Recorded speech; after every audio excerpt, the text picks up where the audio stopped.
Welcome Tamil stocks friends. September 22ஆம் தேதி திங்கட்கிழமை இந்த வீடியோவில் முக்கியமான நிறுவனங்களோட அப்டேட் பார்க்கலாம். அப்புறம் சப்ஸ்கிரைபர் கேட்ட ஒரு கேள்வியை முதல்ல பார்க்கலாம். சவுத் இந்தியன் பேங்க் பற்றி கேட்டிருக்கிறாரு. இதை கொஞ்சம் முழுமையாக நம்ம பார்த்துருவோம். சவுத் இந்தியன் பேங்க் 1929ஆம் ஆண்டு நிறுவப்பட்ட கேரளாவை தளமாக கொண்ட ஒரு தனியார் வங்கியாக இருக்கிறாங்க. இவங்க கார்ப்பரேட் மற்றும் கருவூல சேவைகளை வழங்கிட்டு வர்றாங்க. 950 கிளைகளோடு செயல்பட்டுட்டு வர்றாங்க. அப்புறம் வட்டி வருமானம் ஆண்டுக்காண்டு சீராக இருக்குது. காலாண்டுக்கு பார்த்தா மார்ச் காலாண்டில் 2373 கோடி, இந்த ஜூன் காலாண்டில் 2362 கோடியாக கொஞ்சம் குறைஞ்சிருக்கு. நிகர வருமானம் பார்த்தா ஆண்டுக்காண்டு சீரான வளர்ச்சியில் இருக்குது. அதே நேரம் காலாண்டுகளில் நிகர வருமானம் கடந்த மார்ச்சில் 342 கோடி, இந்த ஜூனில் 322 கோடியாக 5% குறைஞ்சிருக்கு. இது ஒன்று தான் இந்த பேங்கில் உள்ள வீக்னஸாக நம்ம சொல்ல முடியும். ஷேர் ஹோல்டிங் பேட்டர்ன் பார்க்கும்போது ப்ரமோட்டர்கிட்ட எந்த ஹோல்டிங் இல்லை. ஃபாரினர் 17.58% வச்சுருக்கிறாங்க. மியூச்சுவல் ஃபண்டு 9.55% வச்சுருக்கிறாங்க. பொதுமக்கள்கிட்ட 72%, 72.87% பொதுமக்கள் வச்சுருக்கிறாங்க. எஃப்ஐஐ ஹோல்டிங்கை அதிகரிச்சுட்டே போகிறாங்க. மியூச்சுவல் ஃபண்டு அதிகப்படுத்திக்கிட்டே போகிறாங்க. பொதுமக்கள் கொஞ்சம் குறைச்சிக்கிட்டு வர்றாங்க ஹோல்டிங்கை. சவுத் இந்தியன் பேங்கோட ROA ரிட்டர்ன் ஆன் அசெட் பார்த்திங்கன்னா இதுவரை இல்லாத அளவுக்கு நல்ல 1.05 பதிவு செஞ்சுருக்காங்க. அவங்க 20 வருஷத்தில் இல்லாத அளவுக்கு இதுதான் அதிகமான ஒரு ரிட்டர்ன் ஆன் அசெட்டு. இது முதல் காலாண்டில் நிகர லாபம் மற்றும் வணிகத்தில் வலுவான நிதி செயல்திறனை காட்டுது. ROE ஆண்டுக்காண்டு வளர்ச்சி அடைஞ்சு கொண்டே இருக்குது. இதுவரை இல்லாத அளவு அதுவும் 13.86 பதிவாயிருக்கு. 13.86% பதிவாயிருக்கு ROE.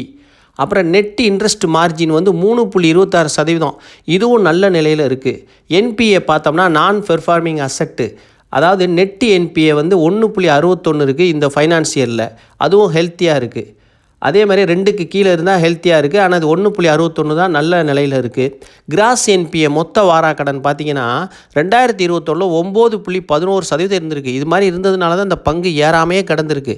இப்போ படிப்படியாக குறைச்சிட்டு இந்த 4 வருஷத்தில் 2.58 குறைச்சிருக்கிறாங்க. அதாவது கிராஸ் என்பிஏ மொத்த வாராக்கடன் 2.58 குறைச்சிருக்காங்க.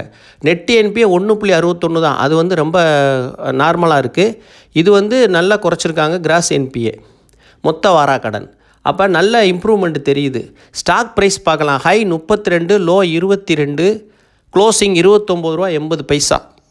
PE ரேஷியோ 5.85 இருக்குது. செக்டார் பி 19.98, ரொம்ப சீப்பாக இருக்குது.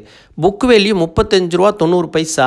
பங்கு விலையை விட ரொம்ப இறங்கி 85% இருக்குது. பங்கு விலையை விட கம்மியாக இருக்குது புக் வேல்யூ.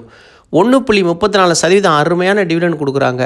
இதில் நெகட்டிவ்னு சொல்கிறதுக்கு அந்த காலாண்டு முடிவு கொஞ்சம் டிப்பாக இருக்குது ஒரு 5%, அது மட்டும்தான் சொல்லலாம். மற்றபடி எதுவும் நெகட்டிவாக சொல்கிறதுக்கு ஒன்றும் இல்லை. இப்போ 40 ரூபா வரை போகும்னு டார்கெட் கொடுத்துருக்குறாங்க. சென்ற காலாண்டு முடிவு கொஞ்சம் அந்த டிப்பானதுனால இந்த பங்கு விலை ஏறாமல் இருக்கிறதா இருக்குது, அந்த விலையிலே இருக்குது.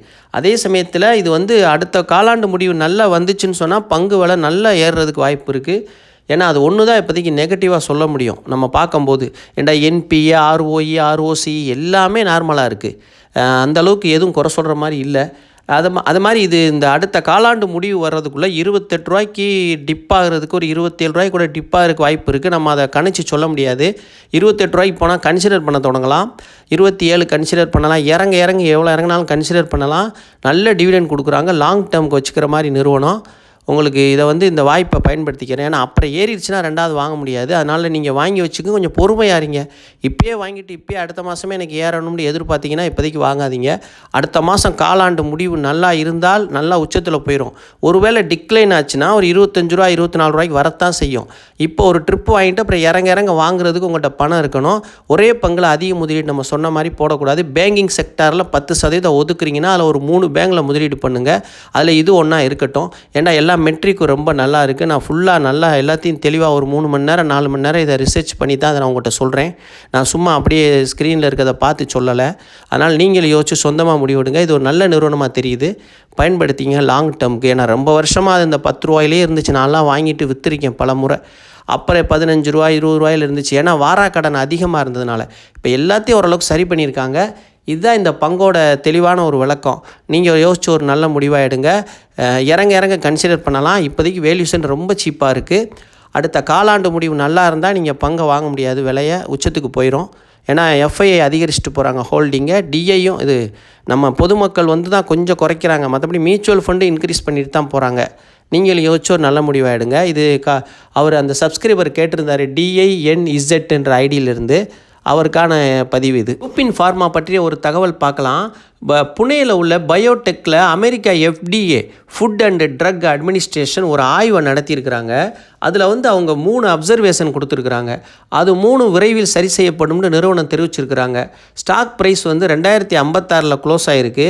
இதில் வந்து ப்ரொமோட்டர் ஹோல்டிங்கை வந்து குறைச்சிக்கிட்டே வர்றது கொஞ்சம் வீக்னஸாக நம்ம பார்க்கலாம். மற்றபடி ஸ்ட்ராங் ஃபண்டமெண்டலாக இருக்குது, எல்லா மெட்ரிக்கும் நல்லா இருக்குது. ஆனால் வேல்யூஷன் சீப்பாக தான் இருக்குது. அதே சமயம் வந்து 1900க்கு கீழே போனால் நம்ம கன்சிடர் பண்ண தொடங்கலாம். இப்போதைக்கு இதில் வாய்ப்பு இல்லை. இன்னும் கொஞ்சம் ஒரு 10% இறங்குச்சுன்னா ஒரு அருமையான ப்ரைஸாக இருக்கும். அதை நீங்கள் வாட்ச் லிஸ்ட்டில் போட்டு வச்சுக்கோங்க. லூபின் ஃபார்மா நல்ல நிறுவனமாக இருக்குது, பயன்படுத்திக்கங்க. Power grid corporation of India குறித்த ஒரு தகவலை பார்ப்போம். மத்திய பிரதேசத்தில் வந்து மாநிலங்களுக்கு இடையிலான மின் பரிமாற்ற அமைப்பில் நிகழ்த்துவதற்கான பிட்ரா இவங்க தேர்வு செஞ்சுருக்காங்க இவங்களை. அப்போ இது உங்களுக்கு பாசிட்டிவான நியூஸாக பார்க்கலாம். இந்த திட்டத்தில் புதுப்பிக்கத்தக்க எரிசக்தி மற்றும் கட்டமைப்பை இயக்குதல் மற்றும் பரிமாற்றம் அடிப்படையில் உருமாற்றத்திறனை அதிகரிப்பது மற்றும் செயல்படுத்துவது ஆகியவை அடங்குது. இப்போ இவங்க நம்ம 2 நாளைக்கு முன்னாடி பவர் கிரிட் கார்ப்பரேஷனை பற்றி பேசியிருக்கோம். இப்போ வந்து கன்சிடர் பண்ணுற விலைக்கு பக்கத்தில் தான் இருக்குது. நீங்கள் அந்த வீடியோவை பாருங்கள், 2 நாளைக்கு முன்னாடி தான் பேசியிருக்கோம். அதில் வந்து நீங்கள் தெளிவாக உங்களுக்கு புரியும். இது வந்து கன்சிடர் பண்ணி வச்சுக்கோங்க. வேல்யூஷன் ரொம்ப சீப்பாக இருக்குது. பவர் கிரிட் வந்து ரொம்ப வேகத்தில் தான் ஏறும். நீங்கள் வாங்கினோன்னே எதிர்பார்க்காதீங்க ரிட்டனு. ஆனால் டிவிடெண்ட் நல்லா கொடுப்பாங்க. ஆனால் ஒரு 3 வருஷம் 4 வருஷத்தில் டபுள் ஆகும் இந்த மாதிரி நிறுவனம். ஏறாமே இருக்கும். ஒரு 2-3 வருஷத்தில் பார்த்தீங்கன்னா விலை டபுளாக போயிடும்.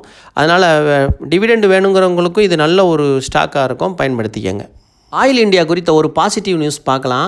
ராஜஸ்தான் மாநிலத்தில் உள்ள புதுப்பிக்கத்தக்க எரிசக்தி பூங்காவுக்கு 1000 மெகாவாட் சூரிய சக்தி, அப்புறம் 200 மெகாவாட் காற்றாலை ஆகியவற்றை உள்ளடக்கிய 1.2 ஜிகாவாட் திறனுடைய புதுப்பிக்கத்தக்க எரிசக்தி திட்டங்களை உருவாக்க ஆயில் இந்தியா நிறுவனம் ராஜஸ்தான் ராஜ்ய வித்யுத் உத்பவான் நிகாம் உடன் ஒரு கூட்டு ஒப்பந்தத்தில் கையெழுத்திட்டிருக்காங்க. ஆயில் இந்தியா ஸ்டாக் வந்து ROE ROC டெக்ளைன் ஆகிருக்கு. நெட் ப்ராஃபிட்டும் கொஞ்சம் ஃபால் ஆகிருக்கு. க்ளோசிங் ப்ரைஸ் பார்த்தோம்னா 404 வெள்ளிக்கிழமை க்ளோஸ் ஆகிருக்கு. 360க்கு கீழே போனால் கன்சிடர் பண்ணலாம். இது வந்து டிவிடெண்டு அருமையான டிவிடெண்ட் தர்றாங்க. இந்த டிவிடெண்டுக்காக பங்கு வாங்கணும்னு நினைக்கிறவங்களுக்கு ஆயில் இந்தியா ஒரு சிறந்த தேர்வாக இருக்கும். ஆனால் என்ன ஒரே வருதுன்னா, நீங்கள் ரொம்ப விலை சீப்பாக கிடைக்கிறப்ப ஒன்ஸ் வாங்கிட்டு அப்புறம் விற்காமல் வச்சுக்கறணும். இப்போ வாங்கினீங்கன்னா அந்த டிவிடெண்டோட லாபம் உங்களுக்கு போயிடும். இப்போ இன்னும் ஒரு 10% இறங்குச்சுன்னா உங்களுக்கு கிடைக்கிற டிவிடெண்டை பார்க்கும்போது அப்புறம் எந்த லாபமும் இருக்காது. அதனால் இந்த மாதிரி இந்த பவர் கிரிடு, ஆயில் இந்தியா, இந்த ONGC இந்த நிறுவனங்கள்லாம் எவ்வளோ சீப்பாக எப்போயாவது கிடக்கும், விலை கம்மியாக யாரும் வாங்காமல் போட்டிருப்பாங்க. அந்த சமயத்தில் வாங்கி ஹோல்டு பண்ணிக்கிட்டு உங்கள் வேலையை பார்த்துட்றீங்க. டிவிடெண்ட் அழகாக வந்துக்கிட்டு இருக்கும். பேங்க் FDயை விட டிவிடெண்ட் கொடுத்துட்றாங்க கணக்கு பார்க்கும்போது. அதனால் நீங்கள் இதை நல்லா பயன்படுத்திக்கங்க. இதை வந்து பங்காக வாங்கணும்னு சொல்லி லாங் டேர்முக்கு வச்சுக்கிறணும், லாபம் வரணும் அப்படின்னாலும் வரும். அதே சமயத்தில் 360க்கு கீழே போனால் கன்சிடர் பண்ணலாம். ஏன்னா சென்ற காலாண்டில் வந்து ப்ராஃபிட் கொஞ்சம் டவுன் ஆகிருக்கு. அதனால் இந்த பங்கு விலை இறங்கியிருக்கு. இன்னும் கூட கொஞ்சம் இறங்குறதுக்கு வாய்ப்பு இருக்குது. நீங்கள் என்ன பண்ணலான்டா, அந்த அடுத்த ரிசல்ட் வர்றதுக்கு முன்னாடி, 2ஆம் காலாண்டு ரிசல்ட் வர்றதுக்கு முன்னாடி அக்டோபர்லேயே நவம்பர்லேயே வரும்னு நினைக்கிறேன். அதுக்கு முன்னாடி பங்கு விலை கொஞ்சம் இறங்குறதுக்கு வாய்ப்பு இருப்போ இறங்குச்சுன்னா நீங்கள் டிவிடெண்டுக்காக வாங்குறவங்க வாங்கி லாங் டேர்முக்கு வச்சுக்கோங்க. மற்றபடி முதலீடு பண்ணுறவங்க லாங் டேர்முக்கு வச்சுக்கணும்னு நினைக்கிறவங்களும் வாங்கலாம். இது மாதிரி நீங்கள் பார்த்துக்கோங்க. நீங்கள் சொந்தமாக ஒரு முடிவு எடுங்க. தமிழ் ஸ்டாக் சேனலுக்கு ஆதரவு அளித்த அனைவருக்கும் மிக்க மிக்க நன்றி.